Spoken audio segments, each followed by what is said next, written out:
Buenas a todos. Bueno, pues ya estamos aquí con la segunda parte de las Suzuki RGVs. En este nuevo vídeo, pues nada, toca ya hablar de la VJ22. Exacto, mi moto, mi moto de los sueños.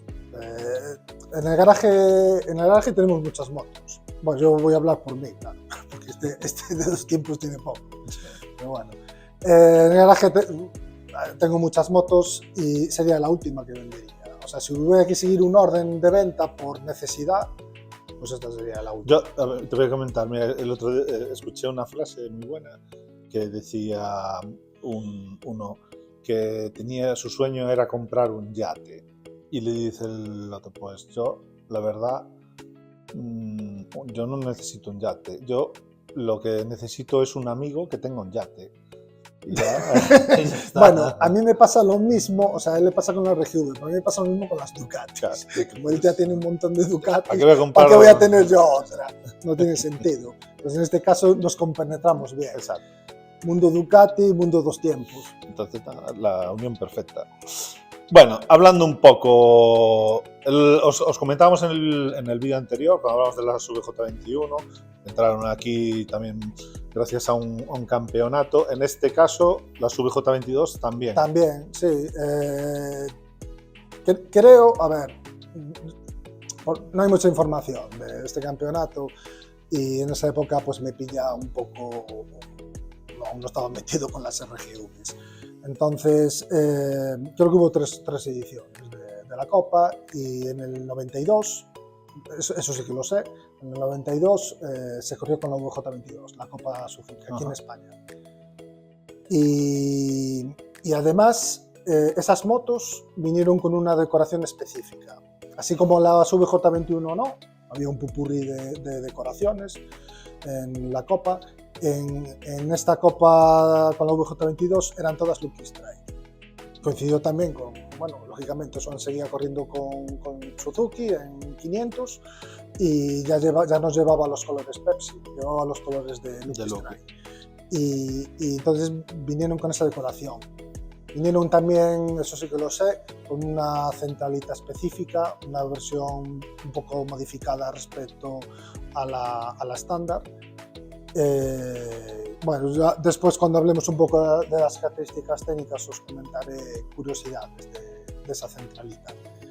Y bueno, en esa Copa en el año 92 se corrían 6 carreras, se corrían en los circuitos de El Jarama, Albacete, Montmeló y Jerez.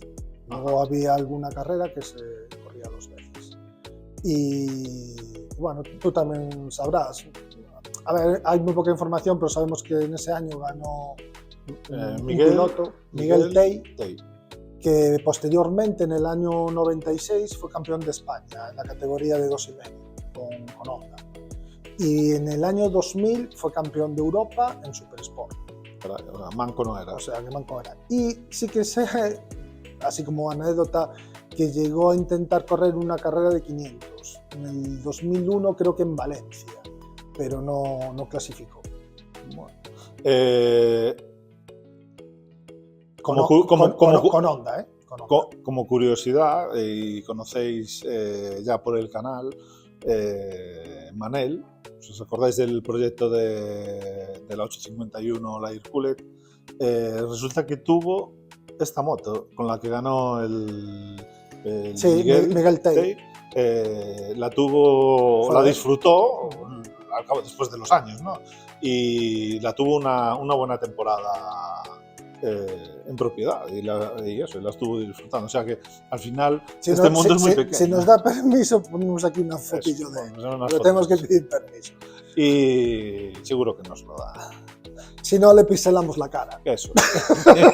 Le ponemos un rombo. Pero bueno. O la cara de Swans. También. Pero bueno, yo creo que es reconocible, Manel, ¿eh? Es un crack. Lo veréis más joven. Eso sí.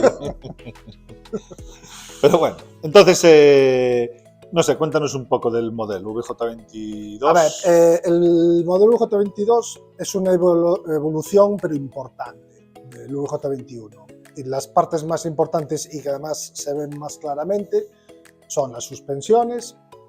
En el caso de delante, la VJ21 montaba una horquilla convencional y la VJ22 ya monta una horquilla invertida. Y luego en la parte de atrás, la VJ22 ya montaba de serie, la estándar ya, el amortiguador de gas con regulación en las 3 vías. O sea, ese amortiguador que solo montaba en las versiones SP, la VJ22 estándar ya lo montaba. Y el basculante. Y con el basculante también hay una historia. El basculante del VJ22 es un basculante banana. Porque es banana pero asimétrico. O sea, por un lado es recto y por el lado derecho es banana, porque cambió la configuración de los escapes. Mientras que en la VJ21 salía un escape por cada lado, en la VJ22 salen los 2 escapes por el lado derecho. Esto me recuerda, ¿ves? Haciendo tal a la Monster. La Monster empezó así, Sí. 2 por tal y luego... Bueno, en este caso no fue por la Monster, en este caso era un poco monobrazo, emulando a las 500. Bueno, vamos a centrar. Que bueno, que llevaban esos 2 escapes por un lado y los otros 2 por el colín. No sé si lo comentamos en el vídeo anterior, pero en este, ¿qué tipo de escapes se utilizaban en aquella época? O sea, en la Copa entiendo de que, supongo, ¿no? A ver, tú sabes más que yo de esto, sería comprar la moto y luego te daban unos escapes, supongo, y un mono o algo así. Sí, en la Copa, por ejemplo, sé que daban un mono con, bueno, al apuntarte a la Copa pagabas la moto y bueno, y todo lo que te daban a mayores, ¿no? Y las inscripciones de las carreras. Entonces, sí sé que en esta Copa de la VJ22, aparte de la moto con la decoración Lucky, daban un mono con decoración Lucky, como la que llevaba Swans, y lo fabricaba una empresa española, que era Silmar. Silmar, que creo que no existe, o no sé si cerró hace poco, y los fabricaba ambos a mano. Y bueno, son unos monos que después se cotizaron bastante porque... ¿Ves? Eso me extraña que no tuvieras nunca ninguno. No, ese no. Pero sí seguro que lo buscaste. Sí es verdad que hubo una marca que comercializó uno, que fue Dainese, un mono Lucky Strike, pero bueno, el de Silmar tampoco estaba mal, pero bueno, a ver, tampoco son fáciles de encontrar y menos de comprar. Ya, bueno, pero bueno, por el tema de tener uno de la mejor de la época. Probablemente, a ver, el canal, somos pequeñitos, vamos por ahí asomando, pero probablemente este vídeo a lo mejor llegue a alguien que corriera en aquella época. Sí, no estaría... A lo mejor hasta aparece algún mono de y puede esos. dar un poco más de información también sobre esa copa. Si alguno que esté viendo el vídeo pues o corrió la copa o conoce, no sé, más datos de la copa, pues oye, podemos hacer incluso un vídeo, pues no sé, a lo mejor contando si sabéis algún tipo de cosas pues que pueden ser interesantes para los que somos así un poco frikis de este mundillo. Seguro que a mi hermano le haría ilusión saber un poquillo más de esto. Bueno, entonces... Bueno, a ver, la moto venía estándar, salvo la centralita, como comenté antes. A ver, quizá en el del VJ21 no mencioné simplemente que la carburación llevaba una regulación electrónica. En la VJ22 esos futuros cambios es que evolucionaron esa electrónica. Lleva una centralita que es intercambiable además, porque hay varios tipos de centralita, que gestiona todo lo que es la carburación de la moto, para optimizarlo todo. Va la carburación en consonancia con el encendido, que es variable, y tiene una serie de sensores, por ejemplo el sensor del acelerador, de las revoluciones, y bueno, ahí hay una pequeña gestión electrónica, que es lo más top en los tiempos en esa época, incluso hoy en día. O sea, es un nivel ya ahí que no pudieron disfrutar las 125, o sea, las primeras fueron las 2,5. Y entonces estas motos que vinieron a la Copa ya traían una centralita específica, que se llama la primera centralita SP. Tienen una denominación, van numeradas, en este caso era la 22 de 10. Y aparte de eso, creo que les dejaban montar, o venían con unos escapes Arrow, de la casa Arrow, unos escapes, no eran unos Pro, pero eran mejores que los de origen, lógicamente, aparte que pesaban menos y hacían que la moto fuera más alegre y bueno, podías exprimirla un poquito más. El motor no es que tuviera grandes cambios de diseño, pero sí que tenía mejoras respecto al VJ21. Modificaron los cilindros, la distribución de los transfers y también la válvula de escape. En el caso del VJ21 es una válvula que abría en dos, o sea, estaba formada por dos piezas y abría en dos pasos, Sí, sí. mientras que la VJ23 son tres piezas, entonces abre en tres pasos. Esto por un lado hizo que el motor no fuera tan brusco y por otro lado también, que lo comentaremos más adelante, le salió un talón de Aquiles. Pero a ese modelo. Estas válvulas de escape eran electrónicas. Sí. La centralita también gestionaba la apertura de las válvulas de escape. O sea, gestionaba apertura de las válvulas de escape, carburación y encendido. ¿Y no había unas válvulas que se las tragaban? Sí, a ver, el problema de la VJ22, este talón de Aquiles que he mencionado, son precisamente esas válvulas de escape. Precisamente tienen un pequeño defecto, las del primer modelo que se fabricó, que no lo mencionamos. O sea, este modelo en Japón se fabricó desde el año 90 hasta el 95. La del año 90, aquí es la del 91, ¿no? Como dijimos en el anterior vídeo, llegaban un año, o sea, a Europa llegaban un año después de estar comercializadas en Japón. Entonces, esta es la que conoce todo el mundo, basculante banana, dos escapes por un mismo lado, año 91, la de la Copa. La Copa se corrió en el 92.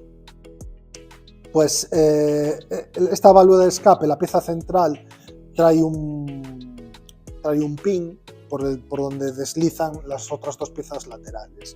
Y ese pin, se ve que hubo ahí un fallo de diseño, tiene un diámetro de 5 milímetros, es muy débil. Entonces, con el paso de los kilómetros, los años, se va debilitando y también una cosa que le pasaba, aparte de ceder el pin, es que incluso también a veces se salía de su alojamiento.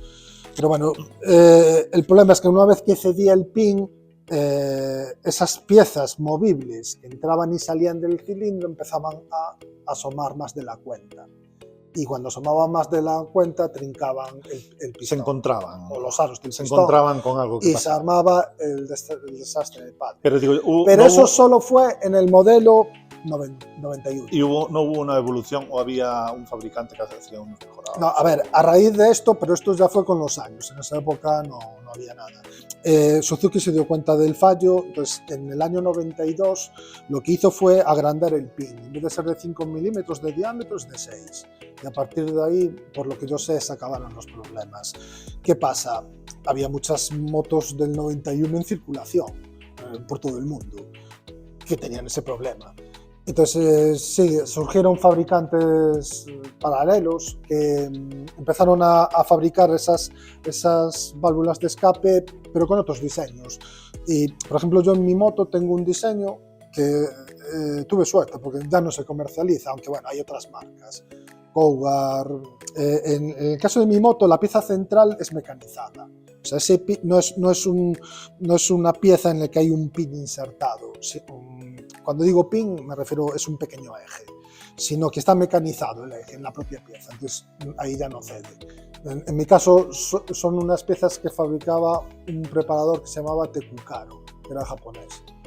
Y que hoy en día ya hace años que no fabrica. Pero bueno, sigue habiendo otros Cougar, bueno, hay otras marcas que fabrican esas válvulas de escape que ya no tienen ese problema del pin. Y la otra opción es montarle una válvula de escape, pero ya de la siguiente generación, a partir del 92. La Aprilia, por ejemplo, no tiene ese problema. Ya usaba los pines de 6 milímetros de diámetro.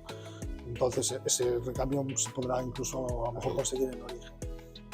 Bueno, he dicho ahora aquí Aprilia sin haber adelantado, me he adelantado un poco. Sí, pero Después, pero después os vamos a retomar, comentamos os comentamos algo más. Pero ahora vamos a hablar. Aquí en Metal Course tenemos una VJ22, pero bueno, me consta, y voy a decir yo, esto es opinión mía personal.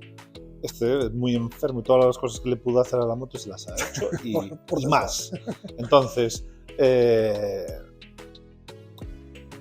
yo entiendo que estas motos, a ver, hasta cierto punto son algo delicadas, ¿no?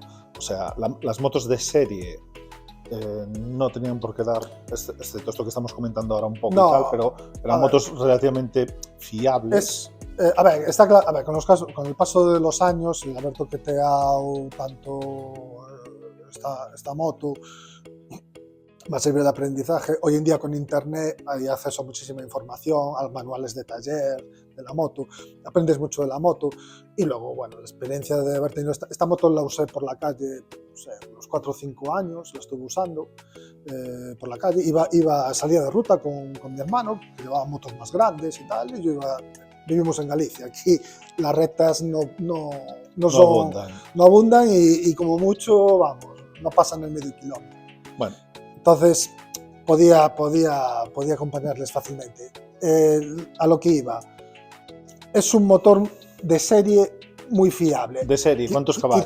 Quitando el tema este de la válvula de escape. ¿Cuántos caballos? Es un motor muy fiable. Subieron la potencia de 58-59 a 63, o sea, de la UGT 63 caballos. 63 caballos. Ahora, de serie. Todas las perrerías o preparaciones que se pueden hacer en una RGV 22 se las ha hecho. Entonces, coméntanos todas estas perrerías y cuánto supuestamente puedes llegar a desarrollar un motor de estas características.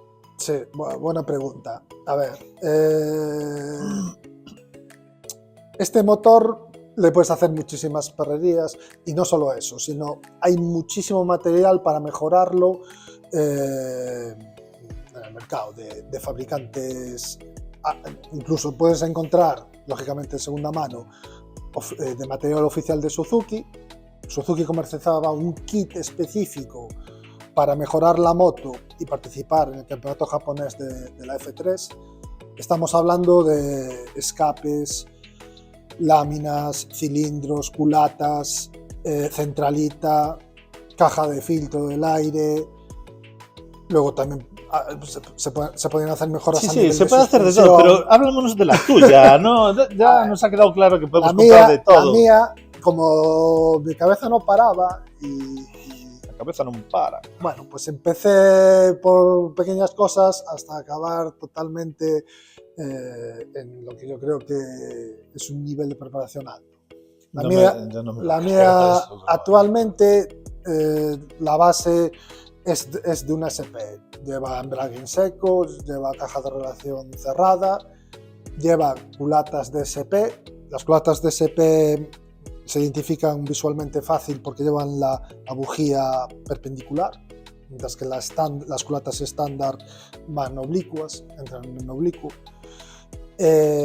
Luego los cilindros son unos cilindros que tienen todos los transfers retocados por un preparador. Las válvulas de escape, como comenté, llevan las Caro, que son mecanizadas en aluminio. Luego lleva los carburadores de la SP con una carburación carburada para el filtro de aire que lleva. Tiene una caja de filtro de aire de carbono hecha por Tiga, que tiene un 40% más de capacidad de aire. Aparte que mejora la admisión porque es frontal. En la caja de filtro de aire estándar la admisión es hacia atrás, pero luego lleva un conductor lateral, pero bueno, no va unido a la caja, pero redirecciona un poco el aire. Luego tiene unos escapes muy difíciles de conseguir aquí, por no decir imposible, que son los Sugaya, que son los que usaban en el campeonato F3. Son los mismos escapes que el kit oficial de Suzuki. La mayor parte de componentes se los fabricaba Sugaya, que era un preparador japonés, pero iban firmados por Suzuki, o sea, ¿Qué pasa? Que Sugaya paralelamente también lo vendía, pero con su marca, con la marca Sugaya. Yo los escapes que tengo son unos Sugaya. Tengo la centralita oficial de Suzuki, la 23D10, para esos escapes, para los escapes del kit. No sé Hay más. un detalle importante que comentar en el primer Los vídeo, frenos. que son los frenos. La moto frena que se las pelaba, ¿no? Eso decía él. Entonces, pero bueno, vamos a darle un punch. Un plus. Un punch más. Vale. O sea, que frenes y puedas hacer un doble tirabuzón con carpado. Esto ya fue un poco más, no por necesidad, sino porque me gustaba más. Le monté unas pinzas de 6 pistones que proceden de una Yabusa. ¿Para qué 4 pudiendo ser 6? Son de la misma marca que las originales, Kokiko, y el detalle de estas pinzas es que anclan directamente en las punteras originales de la moto. No hay que hacer ninguna adaptación. Y bueno, visualmente queda mucho más bonito. Y luego, aparte, le cambié también, ya puestos la bomba de frenado, y le puse una bomba radial, sí, una PT. Si no, sería ilógico todo. Y bueno, para mejorar un poco la frenada. Cositas. Y bueno, luego hay mil cosas. Puedes montar piezas en carbono, yo monté pues guardabarros delantero, trasero, diversas tapas del motor. Bueno, mejoras, o sea, hay muchísimas, hay muchísimos. Estriberas retrasadas. En un alarde de imaginación, ¿esa preparación cuántos caballos crees que puede dar? Algo lógico. A ver, yo la mía no la metí en banco. El día que tengamos nuestro banco de potencia ya listo, podemos mirar.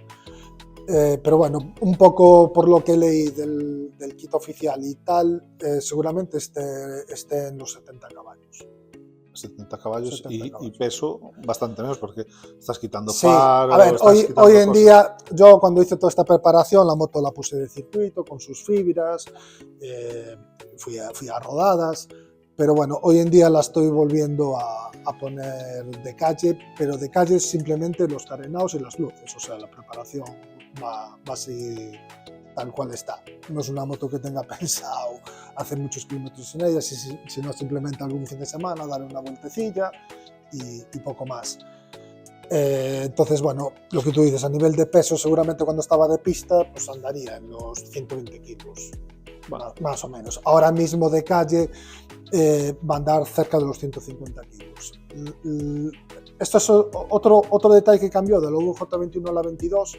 La VJ21 hablábamos de 128 kilos, la VJ22 está en 140 kilos. Claro, subió. Lo que le hizo subir fue el basculante trasero, ya que la VJ21 llevaba un basculante convencional de aluminio además.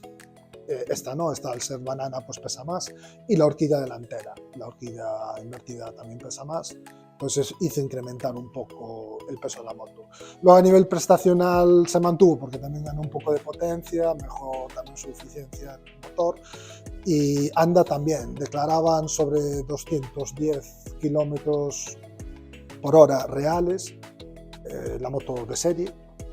Y la aceleración anda igual, anda en los 3,6, 3,7 segundos de 0 a 100. Bueno, y la versión de serie. Y la versión deslimitada. Hablemos que todas las motos del mercado japonés estaban limitadas a 45 caballos. Bueno, y para ir ya también poniendo un poco punto y final, Suzuki entiendo que en algún momento dijo dejo de hacer RGVs, ¿no? Suzuki, no hemos hablado, pero bueno, en esta época no estaba Suzuki solo en Japón, ni en Europa. Estaba también Honda con su NSR 2.5, Yamaha con su TZR 2.5, incluso al principio también estaba Kawasaki con la KR1, aunque bueno, la Kawasaki enseguida dejaron de evolucionarla y se quedó atrás. Pero bueno, Yamaha y Honda estaban ahí al quite y lo que querían era el campeonato. Yo no tengo datos de todos los años, pero sé que casi siempre ganaba Suzuki ese campeonato, el de la F3. Creo que había dos categorías, una con la moto más estándar y otra que era libre, que era en la que metían los kits y en esa categoría creo que siempre fue Suzuki la que estaba ahí arriba. Pero bueno, Honda y Yamaha evolucionaron sus motos y bueno. Bueno, pero yo lo que quería decir es de que hubo un momento en que Suzuki dice hasta aquí, con la RGV.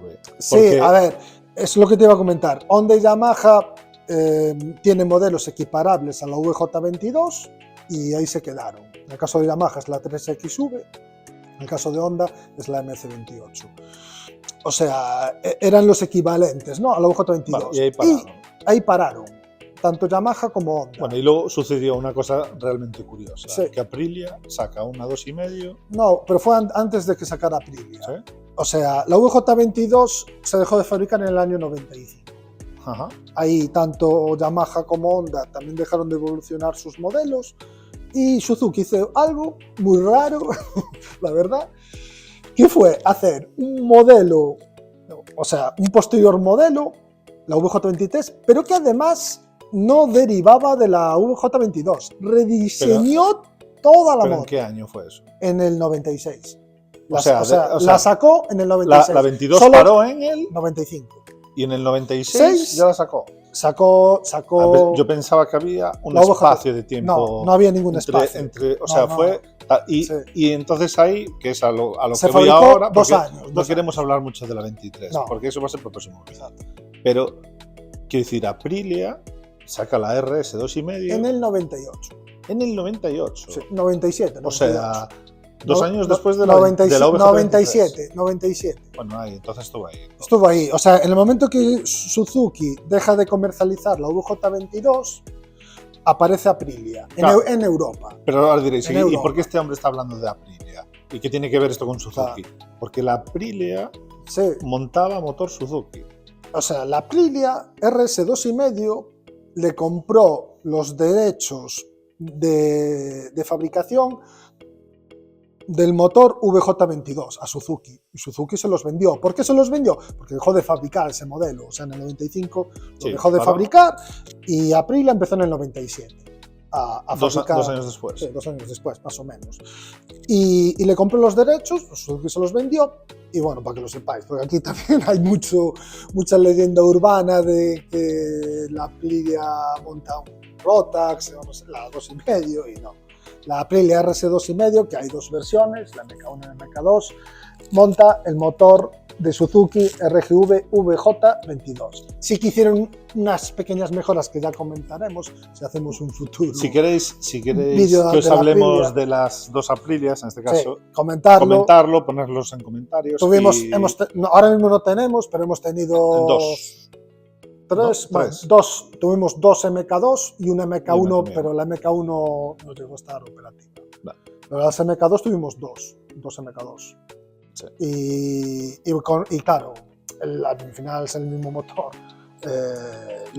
Cambiaba que la tapa, lo que conocemos ponía muy bien. Aprilia Sí, y otro cambiaba las tapas y algún detalle más. Y bueno, luego cambiaba lo que es chasis y suspensión, eso ya era cosa de Aprilia. Bueno, entonces yo creo que podemos ir dando carpetazo a la VJ22. Sí, bueno, y mencionar ahora que hay un tercer vídeo de RGV, sí, que es la vamos a hablar de la 23, que se fabricó el 96 y el 97, solo 2 años. Pero esta es muy, muy, muy curiosa, Sí. porque tanto lo que comentaba mi hermano es un rediseño total de la moto, Sí. pero total, de motor, de estética, de Todo, todo. O sea, todo. realmente Chasis, todo, basculante. es muy Bueno, chocante. Vamos a hacer aquí, no vamos a contar más, pues lo dejamos para el próximo vídeo, Venga, spoiler. pero sí que ahora al hablar del basculante me acordé que no te dije que pasó una cosa curiosa con el basculante banana de RGV. En el 91, como comenté, sacaron el banana y Honda los denunció por plagio, porque tenían una patente con un basculante banana y ganaron el juicio. Entonces, a partir del 92, la RGV ya no podía llevar ese basculante banana, porque Honda no le cedió los derechos. Y eso lo veréis. Veréis un basculante que es un basculante recto, pero con un refuerzo superior, en los dos lados. Y ya no es un basculante asimétrico, ya no es banana por un lado y por otro lado con el refuerzo, sino que es refuerzo por los dos lados. Eso recuerda a modelos luego posteriores, luego ya veréis incluso de otros modelos.